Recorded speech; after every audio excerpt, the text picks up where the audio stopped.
Hi brother, నమస్తే. మీ అందరికీ తెలుసు, మార్నింగ్ కూడా అకౌంట్ గురించి వీడియో చేసాం, మంచి రెస్పాన్స్ వస్తుంది. Thank you friends.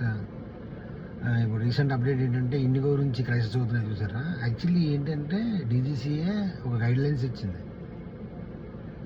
ఆ గైడ్ లైన్స్ ప్రకారం చేయాల్సింది కొత్త గైడ్ లైన్స్ని ఫాలో అయ్యి ఎయిర్లైన్స్ అన్ని పైలట్ వర్కింగ్ అవర్స్ని తగ్గించాలని రూలు. దాన్ని ఖాతరు చేయకుండా, కనీసం పట్టించుకోకుండా ఇష్టానుసారం చేసి ఈ ప్యానిక్ సిచ్యువేషన్ క్రియేట్ చేస్తే, అది కూడా మన కంట్రీకి పుతిన్ లాంటి వేరే కంట్రీ ప్రెసిడెంట్ వచ్చినప్పుడు ఇంటర్నేషనల్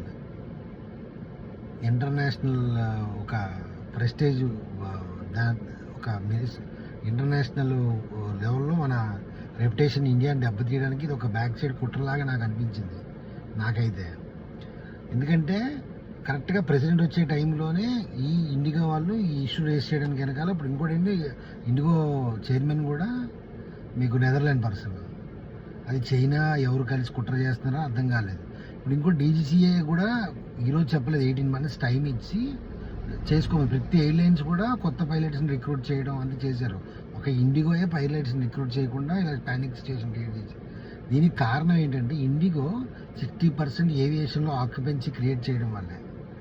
మనకి జనరల్గా అందరికీ ఇండిగో, మనకు తెలిసినంత వరకు అయితే ఇండిగో, ఎయిర్ ఇండియా, స్పైస్ జెట్, ఎయిర్ ఆస్ట్రా ఏదో ఉంటుంది, మొన్న వరకు ఎయిర్ కోస్టా ఏదో ఉండేవి. ఇవి చాలా ఆక్యుపెన్సీ తక్కువ, ఒక 60% occupancy only IndiGo. Air India కన్నా ఇండిగో ఎక్కువ. ఇలా చేయడం వల్ల ప్రాబ్లం మనకి, ఇది ఇప్పుడు కార్నర్ అయ్యాం మనం. అదే ఆక్యుపెన్సీ పెరిగితే ఇలాంటి వాళ్ళు మనం క్వశ్చన్ చేయలేరు. మన ప్రధాని నరేంద్ర మోడీ గారు దీన్ని ఊరికే వదిలిపెట్టరు, ఇండిగోకి కరెక్ట్గా గుణపాఠం నేర్పుతారు. ఎవరికి రీఫండ్ కూడా సరిగా రాలేదు. ఇప్పుడు వాడు కట్ చేసి ఇస్తాడు, రీఫండ్ కూడా పూర్తిగా వేయలేదు. చాలామందికి రాని కూడా రాలేదు.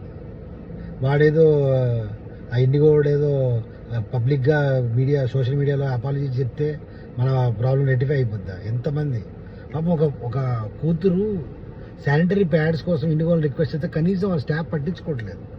ఇంత రెక్లెస్గా ఒక ఎయిర్లైన్స్ ఉండడం అనేది చాలా ఘోరం. దీని మీద మన ఏవియేషన్ మినిస్టర్ రామ్మోహన్ నాయుడు గారు కానీ, ప్రధాని నరేంద్ర మోడీ గారు కానీ సివియర్ యాక్షన్ తీసుకొని ఇండియాకి సరైన గుణపాఠం నేర్పి ఏవియేషన్లో కొత్త కంపెనీస్కి ఛాన్స్ ఇచ్చి ఎవరైతే బెస్ట్ కంపెనీ చేయగలరో, ఈ గైడ్ లైన్స్ ఎవరైతే ఫాలో అవ్వగలరో ఇచ్చేయాలి. ఇంకోటి ఏంటంటే, ఈ ఇండిగో ఏ కారణం, ఏ మోటో అయితే చేసుకుందో ఆ డెడ్ లైన్స్కి మళ్ళీ ఫిబ్రవరి వరకు పొడిగింపు ఇచ్చారు. వాళ్ళు దాన్ని కార్నర్ చేస్తూనే ఇది చేశారు. అంటే ఇప్పుడు మనం ఏంటంటే ఇండియాని కార్నర్ చేయడం